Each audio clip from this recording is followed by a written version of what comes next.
En las llanuras interminables de Texas en 1881, un ranchero callado compró a una joven sorda que su padre ebrio vendía como ganado en la última subasta del otoño. Lo que nadie sospechaba es que ella escuchaba lo que el viento y los corazones susurraban en secreto. Pero esa decisión, tomada en un instante de silencio, iba a abrirle las puertas a un mundo donde las palabras sobraban y los sentimientos hablaban más alto que cualquier tormenta. El polvo del final de temporada se pegaba a las tablas de la plaza como una segunda piel. Los caballos relinchaban nerviosos, el ganado mugía con fuerza y los hombres regateaban precios con aliento cargado de licor y botas llenas de tierra. La última venta de animales del año tocaba a su fin, pero un grupo aún se arremolinaba junto a la cerca del corral donde una yegua bayo temblaba, con las costillas marcadas y los flancos marcados por viejos latigazos. Caleb Harlan se ajustó el sombrero contra el sol cegador, tan callado como siempre. 35 años. Un hombre forjado por la tierra y el mutismo. Apenas bajaba al pueblo, solo para provisiones o bestias. Había visto al alcalde esa mañana y ahora regresaba mientras las pujas se apagaban. Sus tacones resonaban en la arcilla apisonada al acercarse. Entonces la vio. Una muchacha de no más de 19 años estaba justo detrás de la valla, con el cabello pegado a la cara y el vestido rasgado en el dobladillo. Sus pies descalzos estaban cubiertos de tierra seca. No hablaba, no lloraba. Sus ojos vagaban sin foco, como si siguieran algo que solo ella percibía. A su lado, un hombre sostenía una botella en una mano y una cuerda en la otra. La cuerda no estaba atada a ningún animal, sino a la muñeca de ella. MC número 2. Tengo una muda aquí, gritó el borracho sin dirigirse a nadie en concreto. Salió de mi primera mujer, creo. No habla, no oye. Pero limpia, cocina y no responde. Barata. Algunos hombres rieron con malicia. Uno escupió al suelo. Caleb se dio la vuelta. No quería eso. Había venido por una yegua. Pero entonces lo sintió. No una voz, no un grito, solo una mirada. La joven lo observaba. Sin desesperación en el rostro, sin súplica en el cuerpo. Solo una mirada clara, fija en su cara.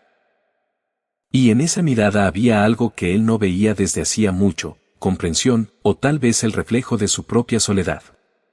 El borracho se acercó tambaleándose. ¿Tienes monedas? ¿Quieres la yegua? Ella viene con el lote. No la voy a arrastrar de vuelta, no vale ni el polvo de sus pies. Caleb dudó. La yegua piafaba en el suelo, echando espuma por los hollares. La mirada de la joven no se movía. Él se giró, miró al borracho a los ojos. Me llevo las dos. MC número 3. Las risas de los hombres cercanos fueron inmediatas y groseras. ¿Estás comprando ganado o armando un harén, Caleb?, gritó uno. Caleb no contestó. Contó las monedas en la mano del hombre. Suficiente para una yegua, no para un alma. El tipo tiró de la cuerda hacia sí, pero la joven se encogió y se colocó detrás de Caleb por instinto. Ya es tuya, balbuceó el borracho. No digas que no te advertí. No vale ni lo que come. Caleb desató la cuerda, la lanzó de vuelta. Sacó a la yegua del corral. La joven caminaba detrás con pasos suaves y deliberados. No llevaba nada más que un chal fino sobre los hombros. Cuando llegaron al carro, ella se detuvo, esperó, siempre en silencio. Él abrió la parte trasera e hizo un gesto para que subiera. Ella lo hizo, acurrucándose en un rincón como alguien acostumbrado a ser invisible. Al subir al pescante, sintió el tirón más leve en su chaqueta. Bajó la vista. Los dedos de ella, pequeños y callosos, habían rozado su manga una sola vez. No lo miraba ahora. Su mirada estaba en las colinas lejanas. Pero en ese roce sintió que ella había elegido confiar en él sin decir una palabra, sin rogar, sin agradecer. Zoomen, manos rozándose, Caleb Harlan, que hablaba más con los caballos que con los hombres, que vivía solo en 200 hectáreas de arcilla roja tejana con cercas por compañía y cicatrices que nunca nombraba. Y ahora una joven que no podía oír, pero que tal vez entendía más de lo que nadie había imaginado. Azotó las riendas. El carro crujió hacia adelante, las ruedas mordiendo el camino de tierra dura que salía del pueblo. Detrás, la joven se acurrucó bajo una manta, el rostro hacia el viento. Nunca miró atrás. Tampoco él. El carro avanzó entre el crepúsculo y el polvo, serpenteando entre colinas bajas y mezquites dispersos hasta que los campos se abrieron y el cielo se volvió el vacío texano. El rancho de Caleb no era gran cosa. Una casa principal con techo inclinado, algunos cobertizos y una larga extensión de pradera donde el ganado pastaba bajo el cielo abierto. Pero era tranquilo, limpio, y para un hombre como él siempre había sido suficiente, hasta ahora.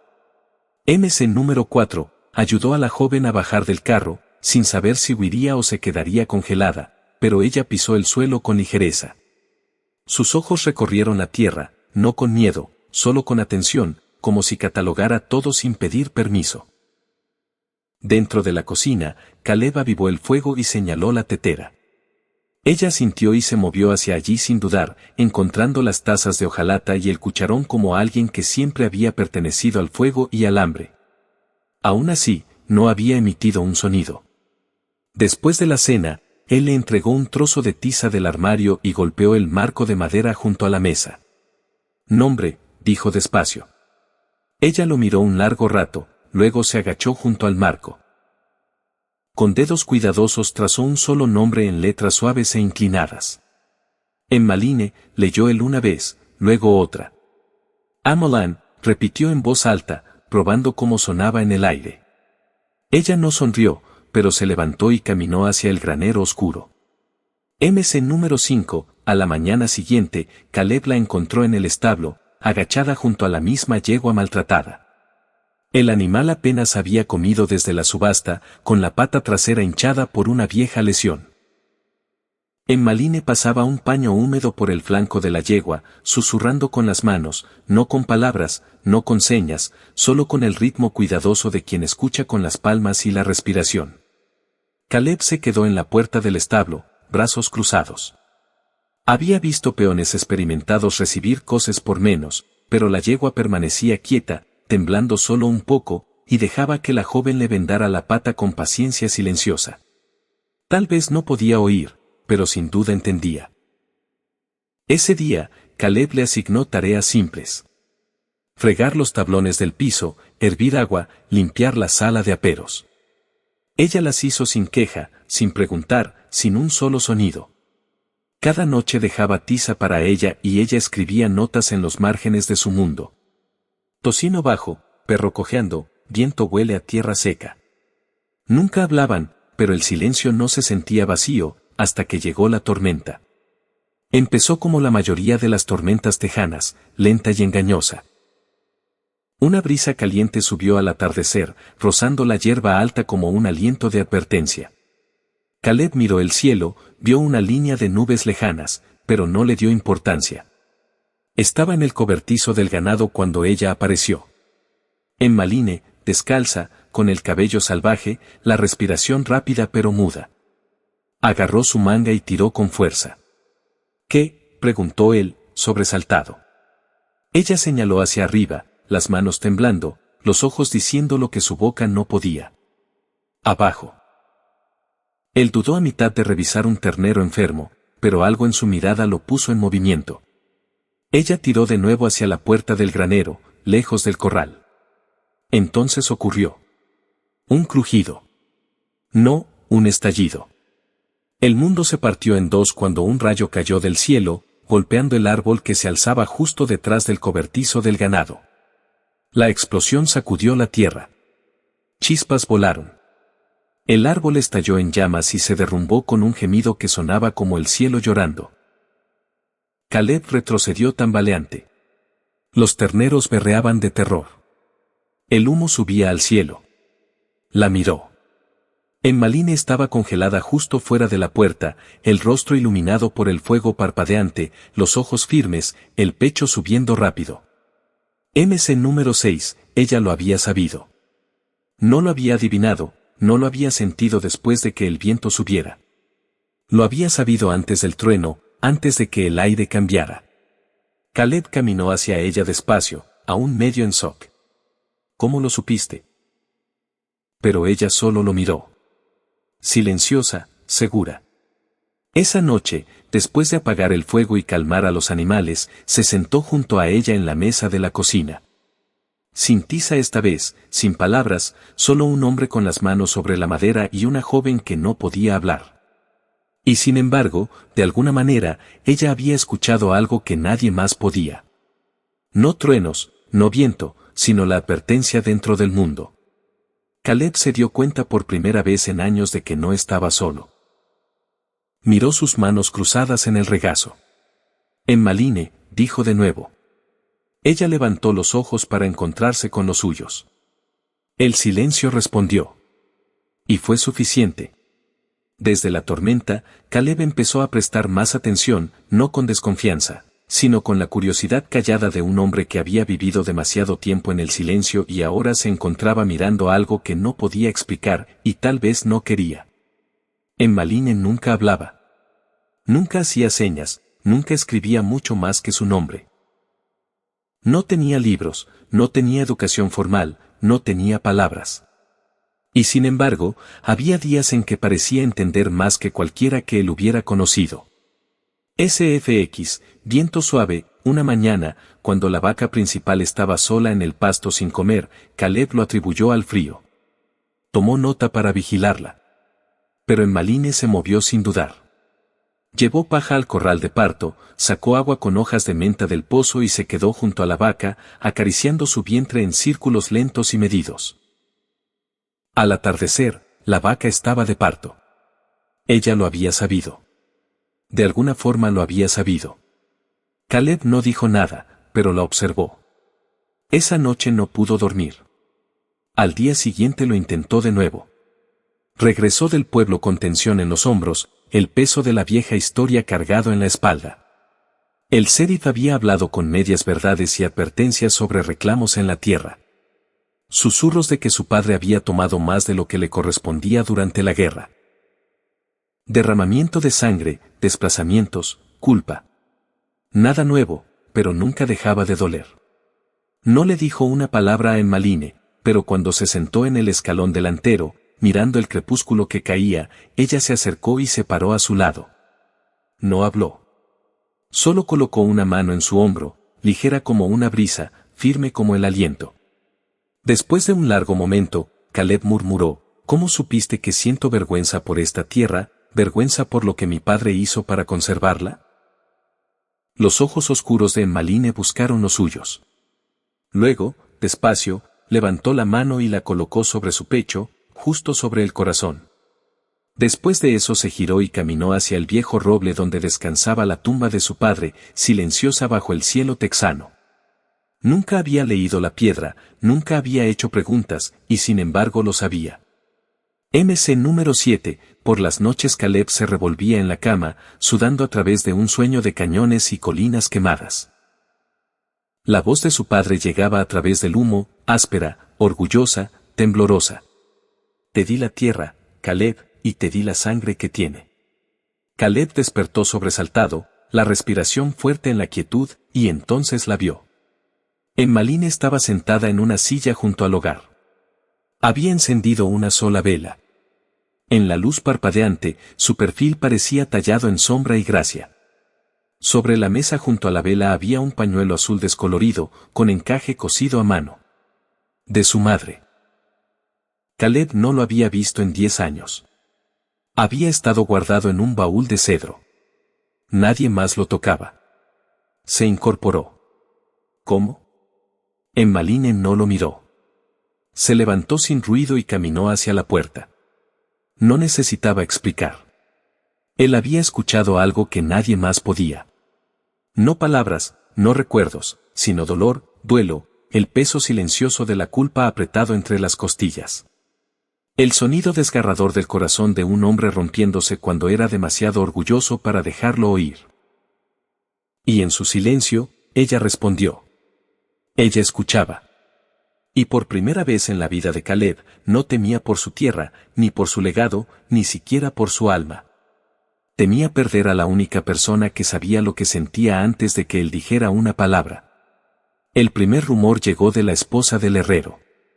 Mira demasiado tiempo al ganado, dijo, doblando paños de cocina bajo el porche, la voz baja pero afilada como alambre, como si supiera cuál va a caer después.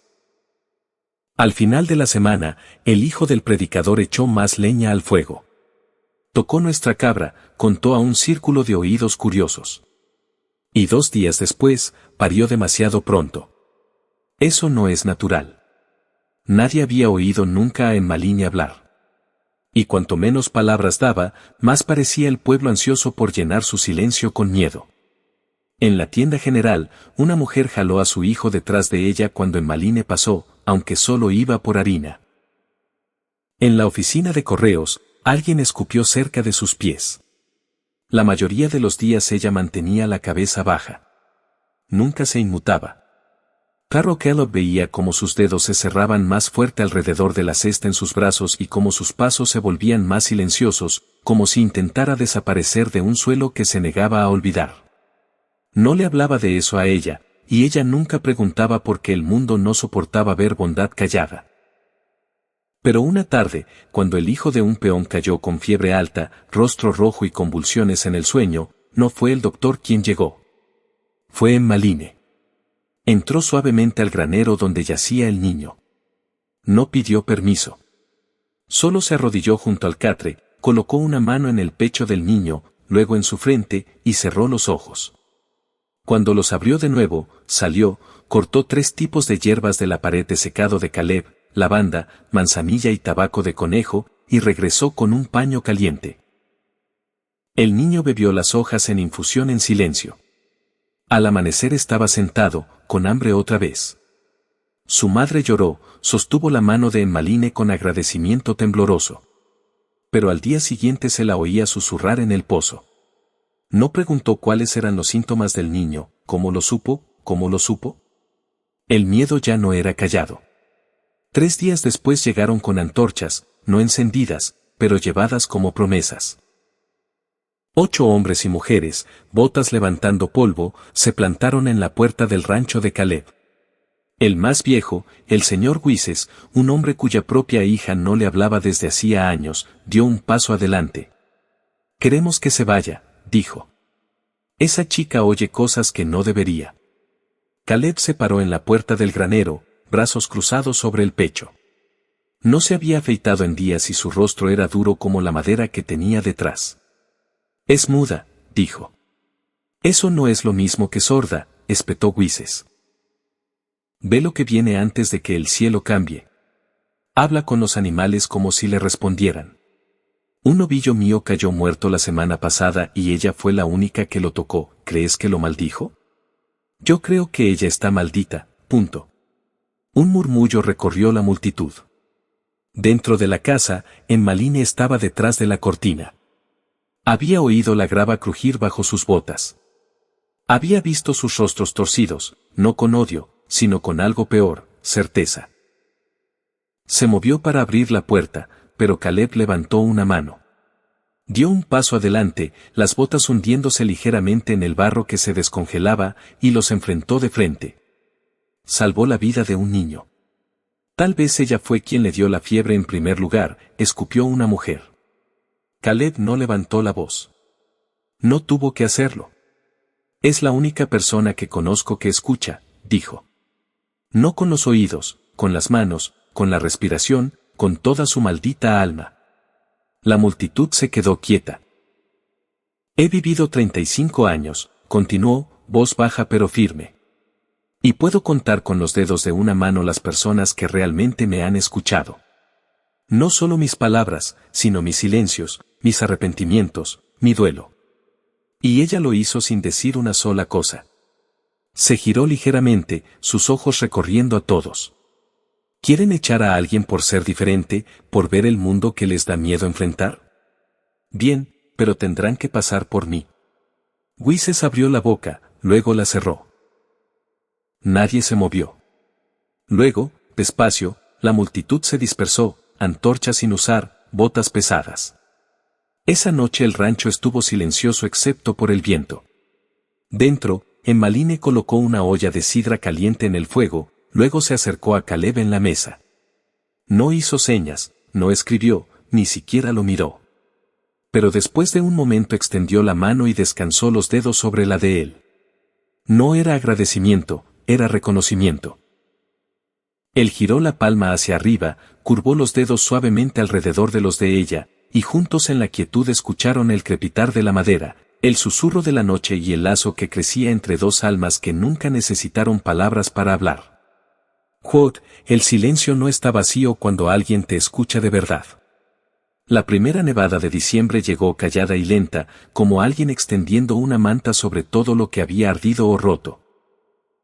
Emmeline estaba junto a la ventana de la cocina de troncos, sus dedos enhebrando una aguja a través de retazos de tela vieja, parches de cuero, puños de lana, el forro de un abrigo que Caleb ya no usaba. Estaba haciendo una capa, no para ella, sino para él. No necesitaba oír el viento para saber que el frío venía. Caleb la observaba desde la puerta del granero. Se movía con propósito, cada gesto deliberado. No tenía palabras.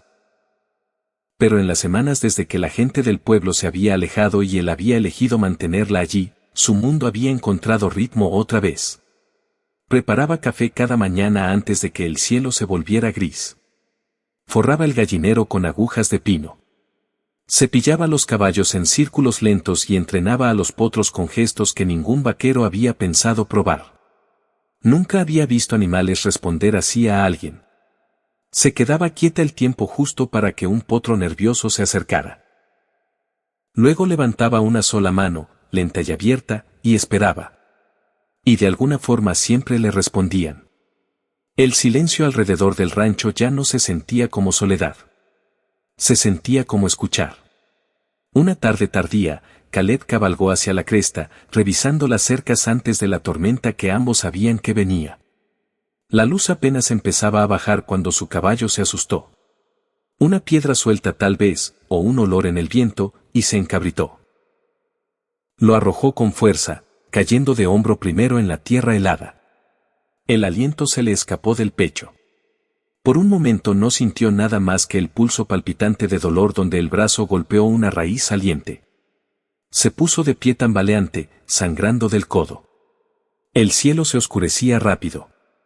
Envolvió la herida con un trapo e intentó caminar, pero cada paso enviaba dolor agudo a través de las costillas. Cuando entró tambaleándose al patio, la última luz había desaparecido. Un jinete solitario detuvo su caballo de golpe cuando algo que colgaba entre los postes de madera le heló la sangre. Desmontó y avanzó con cautela, su corazón casi se detuvo al ver la escena completa. 4 mujeres pendían cabeza abajo, tobillos fuertemente atados con sogas gruesas, sus cuerpos meciéndose al viento helado. La sangre había subido a sus cabezas, tiñendo su piel de un morado oscuro. El cabello les caía como cortinas, ocultando sus rostros y dándoles apariencia de espectros invertidos que custodiaban la entrada a su propiedad. Junto a ellas, un tablón tosco clavado en el poste rezaba, terreno ahora propiedad de Morrison. Apretó la pistola en su cadera, la respiración acelerada. Parecía haber cruzado la frontera del infierno mismo.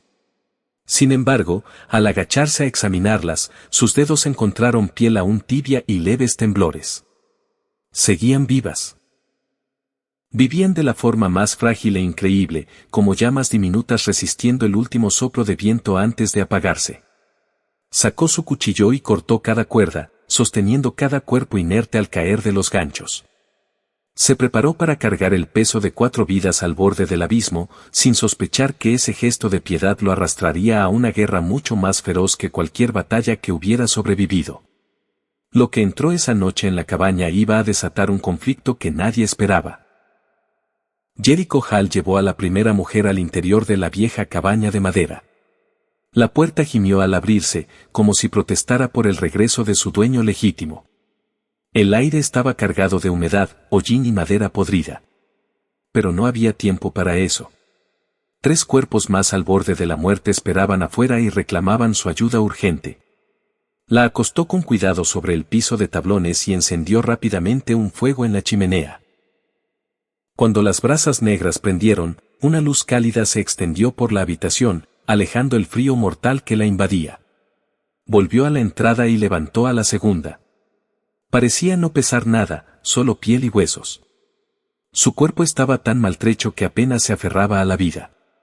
Enderezó los hombros y transportó a cada una como si cargara espíritus despojados de toda dignidad.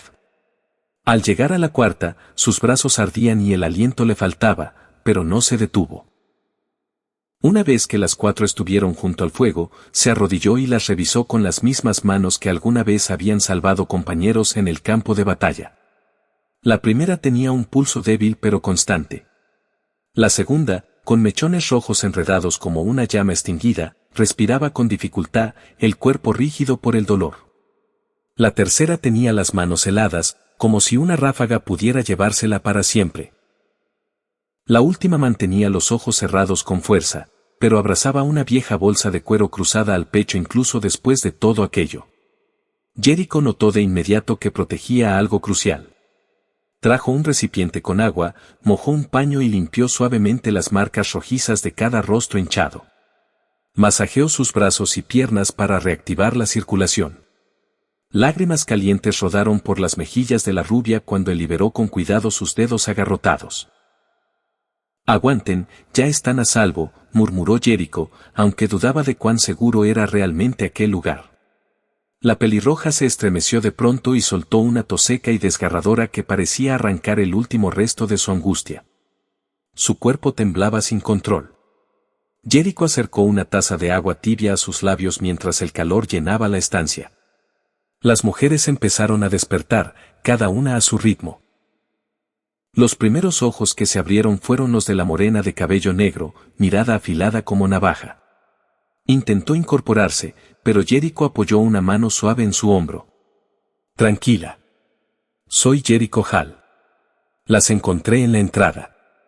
Ella soltó un suspiro áspero. «No deberías estar aquí. Morrison volverá». Los ojos de Jericho se entrecerraron mientras despertaba su viejo instinto guerrero. «No me voy a ninguna parte.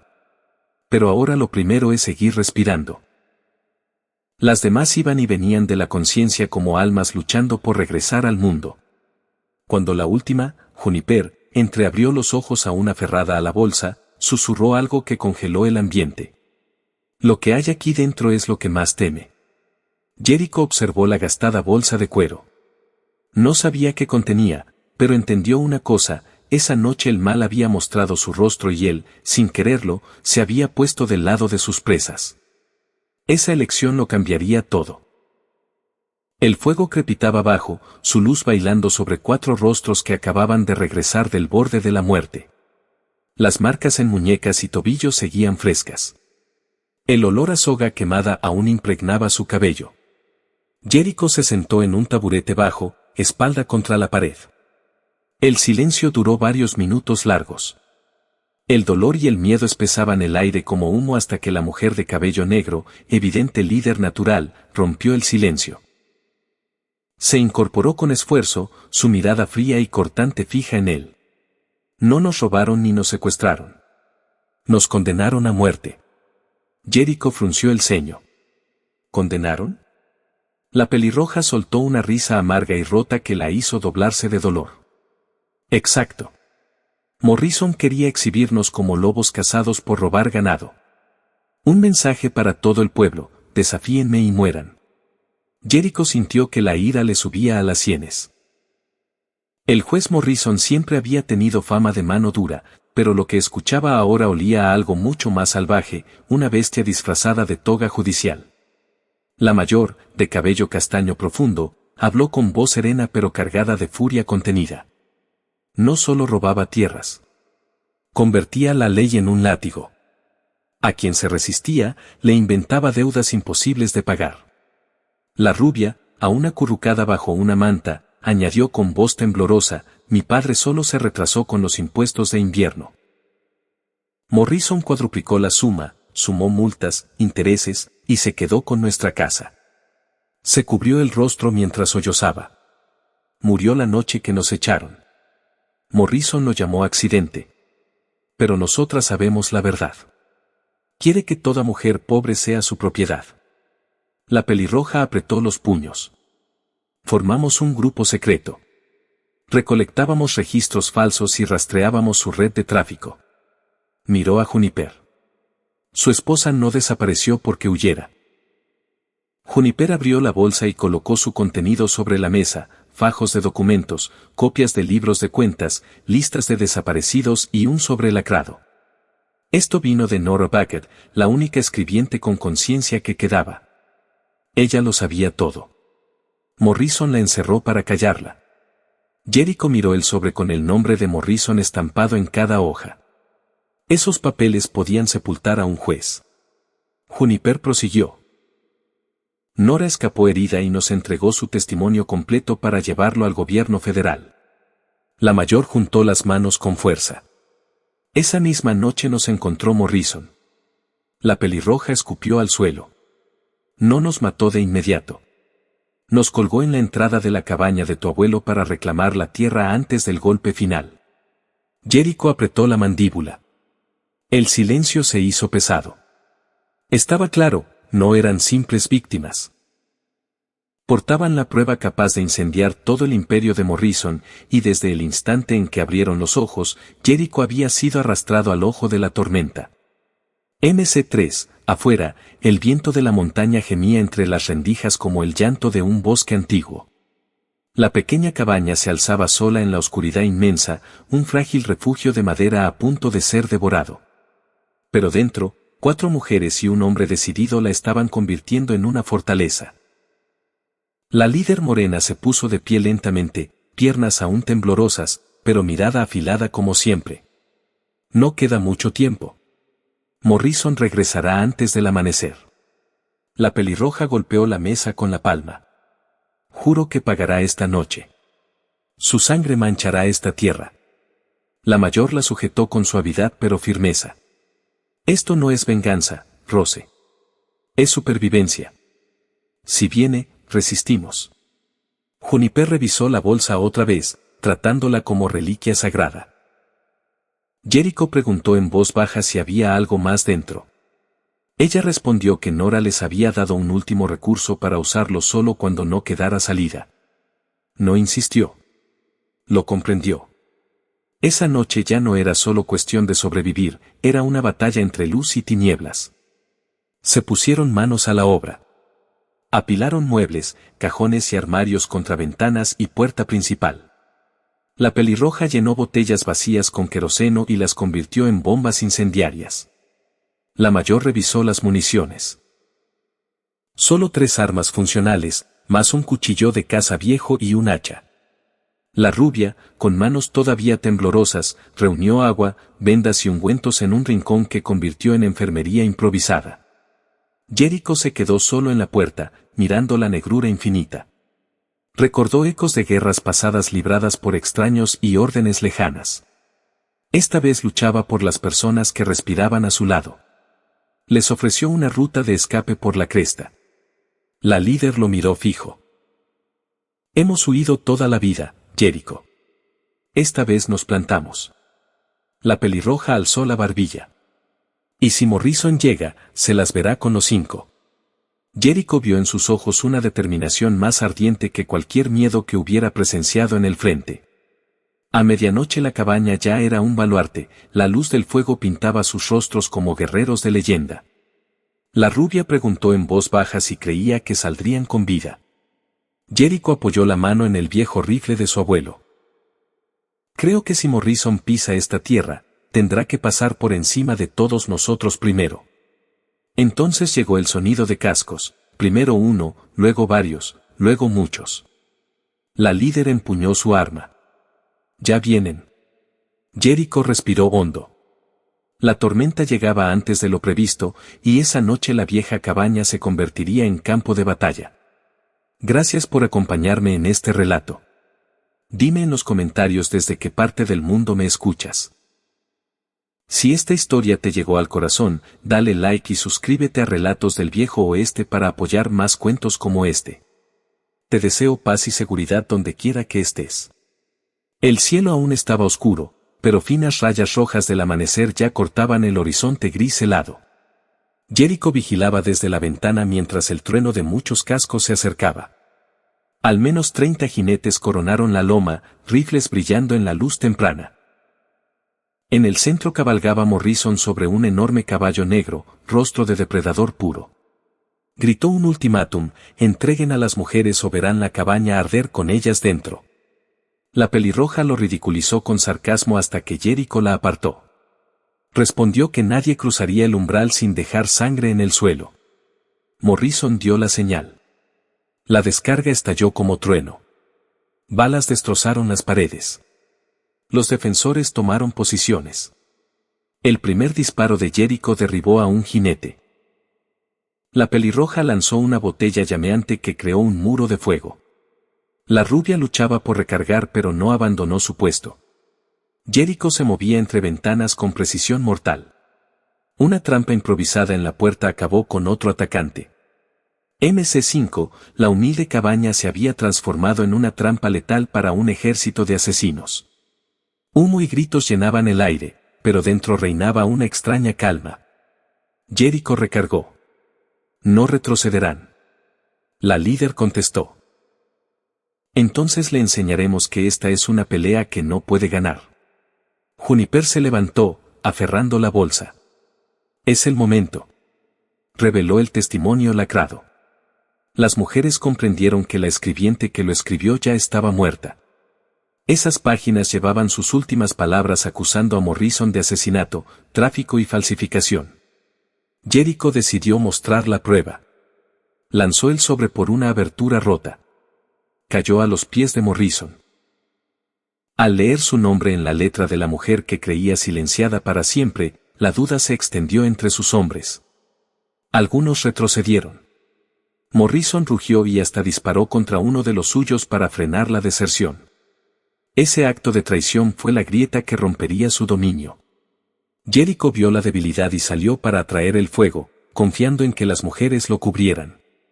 Las balas silbaron mientras se movía como sombra entre los pinos. Los disparos desde la cabaña mantenían al enemigo a raya. Juniper gritó el peso total de la evidencia en medio del caos. Morrison rugió furioso. Entonces un tiro desde la ventana le alcanzó el hombro. Mientras caía, el galope de nuevos cascos anunció la llegada de alguaciles federales. Lo arrestaron en el acto por sus crímenes. Las mujeres lloraron de alivio. La justicia por fin había llegado. La larga noche terminó cuando el sol naciente bañó la cabaña acribillada con luz dorada. Jericho se sentó en los escalones, exhausto pero en paz. Las mujeres salieron vivas y libres. Le agradecieron, pero él les recordó que se habían salvado mutuamente. Esa mañana comenzaron a reparar la cabaña, convirtiendo un lugar de terror en un hogar verdadero. Compartieron una comida, risas y la certeza silenciosa de que una nueva familia había nacido del fuego. Amigos míos, hay personas que, por más violencia, injusticia o tinieblas que la vida les arroje, eligen mantenerse en pie. No escogen la seguridad. No escogen el silencio. Y nunca dan la espalda al sufrimiento de los indefensos. Eligen la justicia aunque el camino esté lleno de cicatrices. Porque para ellos lo correcto no es solo una ley, es una promesa grabada en el corazón. Y son personas así las que impiden que el mundo caiga en la noche eterna. Ha sido un honor compartir este relato con ustedes. Espero que donde estén a salvo y felices. Los quiero mucho, queridos oyentes de Relatos del Viejo Oeste. Cuéntenme qué sintieron en los comentarios. Escriban el número 8 si les gustó y suscríbanse para más aventuras del Viejo Oeste.